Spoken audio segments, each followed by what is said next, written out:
반갑습니다, 시청자 여러분. 뭔가 애매한 시간에 보시기에 좋은 이야기 사사소소의 구담입니다. 오늘은 우리와 같이 선량하고 평범한 이들이라면 몰라도 좋을, 그러나 요새 들어 정말 자주 들려오고 있는 그것에 관한 이야기를 해보고자 합니다. 지금으로부터 아주 먼 과거인 원시와 고대시대에서부터 종교적 의식과 치료용, 오락용으로도 사용되었던 이것은 그 종류도 참 많습니다. 각기 고유의 이름도 갖고 있는데요. 마리화나, 아편, 코카인, 몰핀, 헤로인, 필로폰, LSD, 엑스터시, GHB 등등 천연이건 합성으로 만들어졌건 간에 이것들을 총칭하여 마약이라 부르고 있습니다. 저는 마약의 첫 글자인 마자를 악마의 마자인 마귀 마자와 동일한 것으로 알고 있었습니다. 허나 알아본 결과 과거 삼배옷의 재료인 삼에서 마약을 채취하였다 하여 삼마자로 더 흔히 쓰인다고 합니다.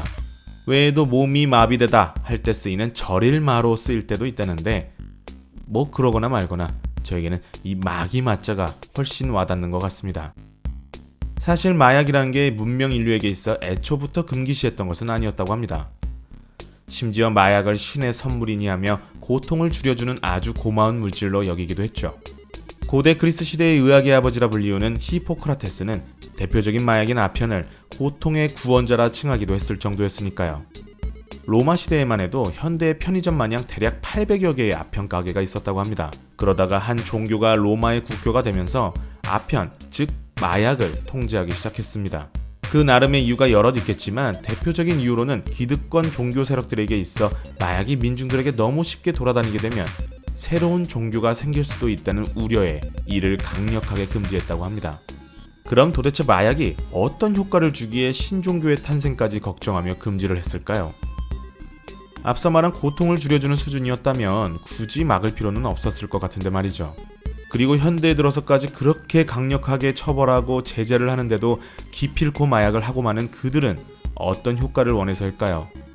우리는 가끔씩 이야, 이거 약 빨았네 라는 말을 쓸 때가 있습니다.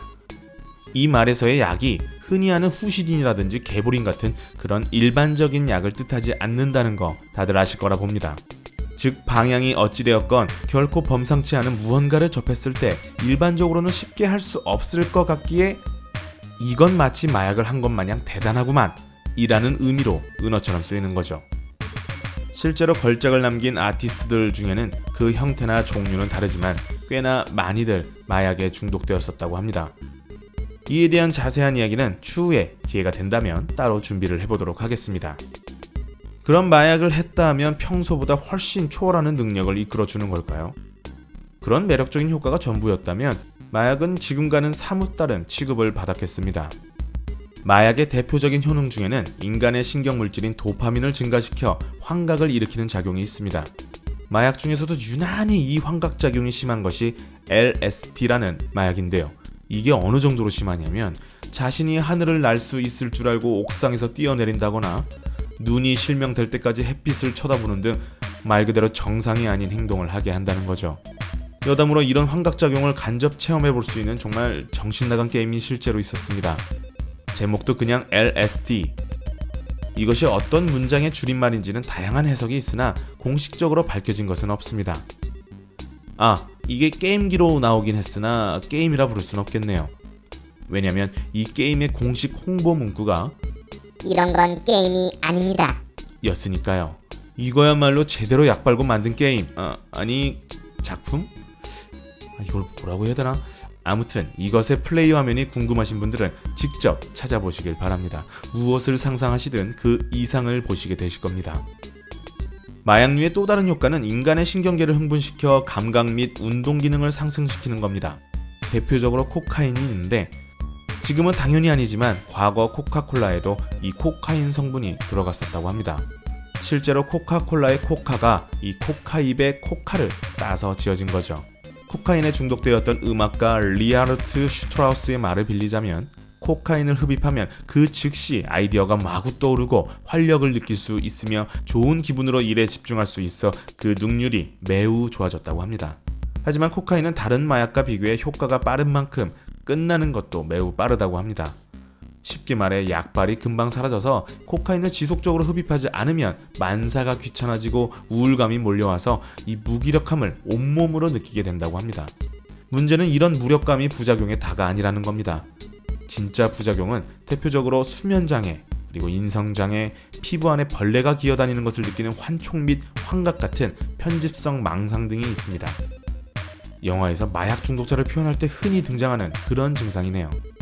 믿기 어려운 얘기지만 영국의 유명 방송국인 BBC에서는 과거 직원들이 서로 창의력 증가를 빌미로 암암리에 마약을 권했다는 폭로가 나와 충격을 준 적이 있습니다. 이때 당시 그 유명한 텔레토비가 제작이 되었었는데, 그럼 이 텔레토비는 약을 나머지는 여러분의 추측에 맡기도록 하겠습니다. 마약 청정기란 말이 요즘 들어 쓰기 민망한 상황이지만 분명 대한민국은 비교적 마약 범죄가 적었습니다. 그런 국내에서도 마약과 관련한 꽤나 충격적인 사건이 있었는데요. 1965년 국내에 갑자기 마약 중독 증상을 보이는 사람들이 속출하기 시작했습니다. 바로 메사돈이라 불리는 알약이 그 원인이었습니다. 이 메사돈은 2차 세계대전 중에 독일에서 몰핀 대신 진통제로 쓸 정도로 그 진통 효과가 강했다고 합니다. 허나 모름지기 효과가 강한 만큼 그에 따른 부작용도 심해 결국 쓰이지 않았습니다. 앞서 말한 몰핀은 아편의 주성분으로서 강력한 진통 효과를 가진 그나마 허가받은 마약이었지만, 이 메사돈은 그보다 더한 금지약, 즉 마약 그 자체였습니다. 더 충격적인 건 이런 메사돈이 국내에서 흔히 말하는 암거래를 통해 유통된 것이 아닌 제약회사들이 메사돈이 함유된 진통제를 당당하게 아주 합법적으로 허가를 받아 제조, 판매했다는 겁니다. 주로 힘든 일을 하고 비교적 병원 시설이 열악한 지역의 사람들이 먹으면 즉시 효과를 보고 약성분에 취하게 되는 이 메사돈 진통제를 다량으로 갖고 다니며 먹었다고 합니다. 이분들 입장에선 설마 약국에서 파는 약이 마약이라는 건 당연히 상상도 하지 못했겠죠. 중독성도 어마어마해서 이 건강한 사람도 10개 정도만 먹으면 자신도 모르게 마약 중독자가 됐을 정도였다니. 어찌되었건 약국에서 사 먹은 메사돈 때문에 마약 중독자가 된 사람이 당국 추산으로는 3만여 명, 전문가 추정으로는 10만여 명에 이를 정도로 메사돈은 국민들 사이에 광범위하게 퍼져 섬마을 같은 지역은 주민의 30%가 이 메사돈에 중독됐다고 합니다. 이건 뭐 정말 충격 그 자체입니다. 인류와 참 오래된 악연을 맺고 있는 마약.